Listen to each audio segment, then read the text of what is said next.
Hi and welcome to Leona's Creative Endeavors. I am Leona and welcome to my channel. Today I'm going to talk with you about decluttering.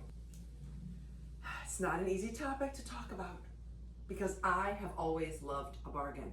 I love tag sales, I love savers, I love estate sales, antique shops, auctions. I love finding things on the side of the road, and I have been known to frequent the local transfer station, also known as the dump, to rescue many items that now live happily in my home. I'm proud of these items I have rescued, whether from an antique shop, a tag sale, or off the side of the road, or a gift from a friend. Here in my tea room alone, I have 95% of the items that are not new. This glass table and the 4 chairs that came with it belonged to Jim's Aunt Mary and his Uncle Bob. They gave it to us, and I have loved it for years. I treasure this set. I recovered the seats myself with fabric that I picked up at an antique shop. And every time I see it, I remember their stunningly decorated home with a yard like a perfectly manicured golf course in West Hartford, Connecticut. Absolutely beautiful. This green hutch, I literally found on the side of the road, about 5 houses down. I believe it's Art Nouveau, I'm not exactly sure. Of course, you can't really see too much of it. The only thing I did was dust and Windex the windows. It's curved. It's absolutely spectacular. I love it for my teacup collection, and it fits in here beautifully. The adorable potting bench is an item my husband found at the dump, which did not look like this when he brought it home. He sanded it, finished the wood, and spray painted the metal, and he put it all back together. I think he might have brought it home for himself, but I commandeered it right away. He did a beautiful job on that. The mirror above the potting bench is beautiful, and it belonged to the sister of my former art teacher at my school. Her dear sister passed away, and she had many of her items in her garage. I saw this mirror and I instantly fell in love with it. I feel honored for it to have a special place in my home. As you can see, these objects tell stories. They carry a rich history, and that brings me so much joy. Buying something new does give you an instant lift, but I live in a 1929 Tudor revival, and even my house tells stories of the people who lived here before me and what life was like at the time. I really honor those memories, and I think the house is something special. This past fall, I noticed that even I have run out of room, and I know it's truly time to declutter. The best example of this is really found in my dining room. So come along. Hello again, here I am in my dining room. I have always wanted Spode Christmas plates, and I had a set of Christmas plates. They're right here. We were scouting online auctions for deals for Spode plates, and I was following one, but alas, I was outbid more than once. So we ended up going to an in-person estate sale that we just happened to see, and what was there? A fairly complete set of Spode Christmas plates, probably from the 80s, which I was psyched about because that means they were probably made either here in New Jersey or in England and not China. The problem was when I came home, this is where I kept my old Christmas plates. So now I have all of my Spode in there, and I had to put them somewhere, and I had nowhere to put them. So I ended up just putting them here under my settee in these containers. Here they are. So going back to my old place, so because of this, and I love this set, but it's not Spode, right? It's a really nice Waverly set made in Poland. It's a really beautiful set. But it was really this set of dishes. As much as I wanted to keep them, because they're very beautiful, I just knew I had no place to store them. I have no more space in my dining room. And that's when my mindset changed. So now, if I'm going to bring something into my home, I always ask myself, where's it going to go, or what's it going to replace? Now, I'm having a tag sale this weekend. I'm decluttering the entire house. But we're having this to let go of some of the items that serve their time here and brought us joy. If we talk about Marie Kondo, they brought us joy, but we need some breathing room in this house. So What I have for you now are 5 tips for preparing for a tag sale or clean out for donation. Really, tip 1 for your tag sale. Divide and conquer. Go through each room, creating piles or boxes or bags to donate, sell, throw away, and keep. Maybe to put in another place in your house where you have room for it. For example, if you found a Christmas book in the wrong place and you want to keep it, put it with the holiday decor. In the end, you hope to have different piles to act on.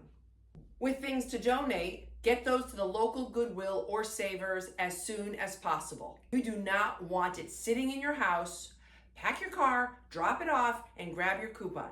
Try to resist the temptation to go into the store and buy something. Tip 2, the price is right. But now it's time to decide what your goal is for your tag sale. Are you trying to really get rid of items, or are you trying to make your money back? Guess what? You won't. You're never going to make what you spent on that item back. The goal is to make a little bit of money and to get rid of your items. If there is something that you want to price high, fine, but you may end up not selling it at the tag sale. Maybe it's just better to put it on Marketplace or drop it off at a consignment store, or just let it go at a fair price. Be realistic on how you set your prices for the tag sale. Tip 3. Organize, advertise, optimize. After you price your items, be sure to organize them into categories for your tag sale. In doing so, this will help you set up your display the day of the tag sale event. Clothes in one area on a rack if possible, books together, kitchen items. Advertise your tag sale with bright signs, social media, web, Facebook, etc. Go to the dollar store and get large, brightly colored poster board. The goal is to optimize your time and energy while you're sitting there in your yard. You want the items to sell, so you have to have people there. If you advertise on your street with large, bright signs the day of or even the night before, you will get people there. I happen to live on a very busy street, but I will be sure to post bright signs on the cross streets in multiple locations. Money don't make itself. Optimization is the key to success. Tip 4, be our guest. Don't you love it when you go to someone's home and they're a good host?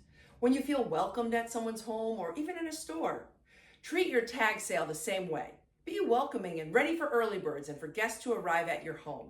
Have everything labeled with price tags, newspapers to wrap fragile items, along with bags to take their treasures home in. Change for purchases or a Venmo to accept payment. Have music playing in the background. Have your child or children sell coffee, bottled water, or baked goods. Have the items easily accessible and out, not in boxes, because you want people to actually see what you're selling, get excited, and make that purchase. Tip 5, finish strong. It's the last hour and you still have some items to sell.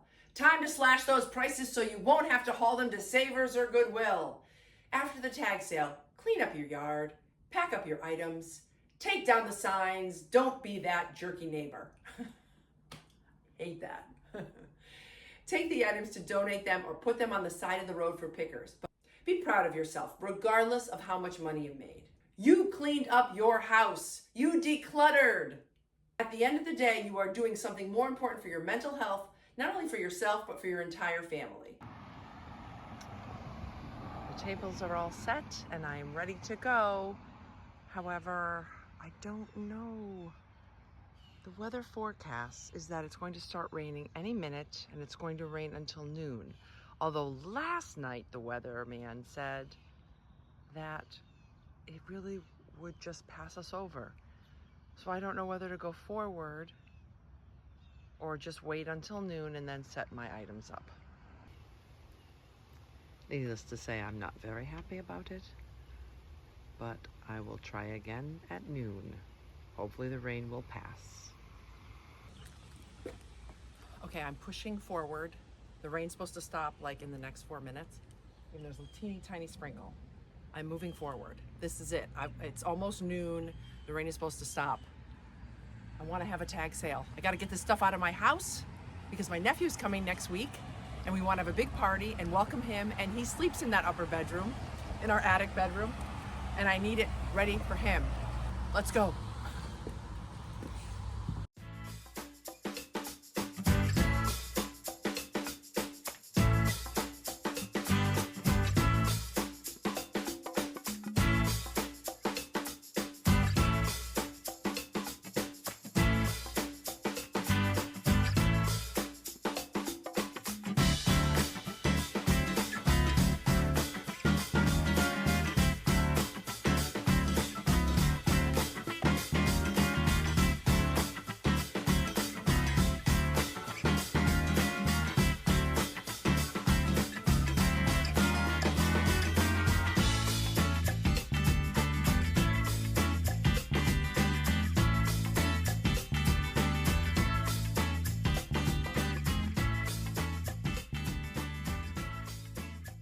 morning. It's the day after our big tag sale event, and we did fairly well, even with the rain delay. As you know, the rainstorm pushed our tag sale back by 4 hours. By then, my older daughter was at work, my husband and younger daughter were at a soccer tournament in Rhode Island. I was all alone and had to bring out all of the items by myself. But you saw that. We toyed with the idea of having a second tag sale this morning, but instead we've decided just to put everything out on the side of the road and let the pickers have at it. I know the joy of finding free stuff on the side of the road, and quite honestly, I don't think I can fit it all into my car and take it to Savers or Goodwill. I do have 3 major things that I learned from having this tag sale yesterday, and I hope you find it useful as well. Number 1, expect the unexpected. 2 weekends in a row, we had rain. I had to pivot yesterday and hold the tag sale from 12 to 4 instead of 8 to 1. The goal was to declutter, as we have to get the upper bedroom ready for my nephew who is coming to stay with us for a week. There was no deviating from this plan. I had to have a tag sale. Number 2, the prep was worth it. I worked for days and days decluttering items from all of the rooms of our home and pricing them. Very few items did not have price tags on them, as they were last minute finds, both from the shed and the basement. We just were like, yeah, get rid of it. So do the work, make the signs, have the ice water and the music, put on the price stickers. Everyone told me that they stopped because the tag sale was set up so nicely. They were intrigued. And I was even able to give the mail carrier a free bottle of water yesterday because it was like 100% humidity. I felt so sorry for her. I'm like, would you like some water? So it was actually a nice gesture. All right, tip number 3, get it done. As I stated earlier, we are going to place items out on the side of the road for the pickers. Let's be honest, they're doing me a favor. Now, I will say that some items will end up at Goodwill or Savers, like things that don't get picked up from the side of the road. Who knows, it might all go. But the things that don't are going to end up at Goodwill or Savers, and that's fine. It'll just be a smaller amount, and that's okay. Perfect. I just knew I couldn't get it all in my car. But some items, like the 2 boxes of Legos, a few clothing items, and the Wimpy Kid book collection, I will bring those to my school because I know that I can share them with many of my students. All right, now I have one closing thought. I'm not perfect, okay? I admit it. We did sell a few American Girl clothing items, but we didn't sell Casey's doll and some of the clothes. Those things are actually gonna go back into the attic. There, I said it. But it's a small amount. It's like, it's gone from this to this. Maybe at some point we might try to sell it again. Even I got a little emotional seeing it out there. And also my holiday dishes, those are gonna go back under the settee because I can't give those away. And I think what I'll do is a little closer to the holidays, maybe around October, November, I'll put them on Facebook Marketplace and see if I can get some money for them. There, I got that off my chest. As I always say, life doesn't have to be perfect to be beautiful. And it was a beautiful day. I met some wonderful neighbors and people from my town. I made a new friend, and I even got an additional subscriber by speaking with a woman who I would have never met without this tag sale. She told me she makes her own bread and that she was going to share with me her sourdough starter. So I'm so excited. So maybe in a future video, she could show me how to make the sourdough bread and I'll make it for you.